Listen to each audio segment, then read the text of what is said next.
I haven't had much success growing cucumbers in the last 2 years, so this year I tried to make a bit more effort to figure out what to do and how to take care of them properly for a better harvest.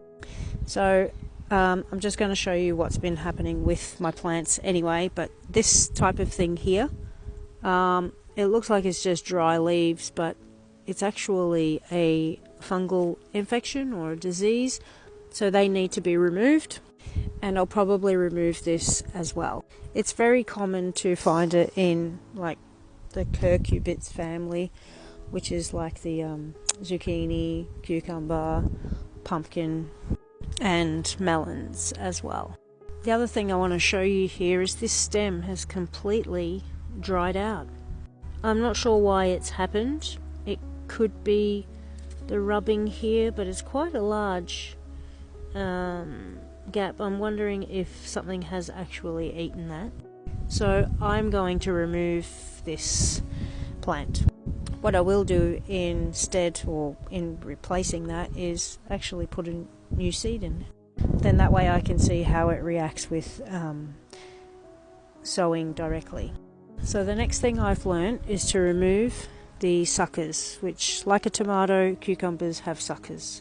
So this here is a sucker, which is a brand new cucumber plant. So I'll be removing this. And then also the other thing is to remove a lot more of this green so it doesn't touch any of the soil, or if watering it doesn't splash up too much on the greens. I have one cucumber growing here which I'm really happy about, and then there's another one here. So this plant here, this flower here for example, doesn't have the fruit behind it like the other ones I just showed you. This is a male flower, so basically the female flowers, which is this one here, it's got the fruit behind it. So what would happen is that the pollinators would come here, grab the pollen, and then go to this other flower and put the pollen from the male flower into here. So it's a good idea to have other bee or pollinator attracting plants. I've got borage here, and these flowers continue to produce pollen until they drop. So the first thing I'm going to do here is just snip off this plant, and I'm going to leave the roots for the microbes in the soil. I can already see here on the plant that I'm just taken off that the fruit would never develop because it's already yellowing there.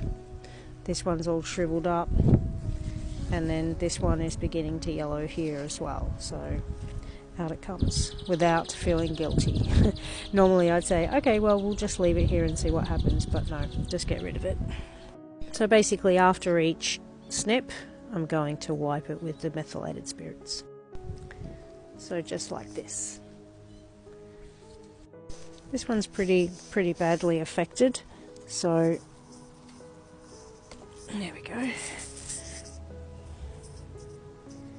And wipe. And here's a sucker right here, so I'll just take that whole thing off there.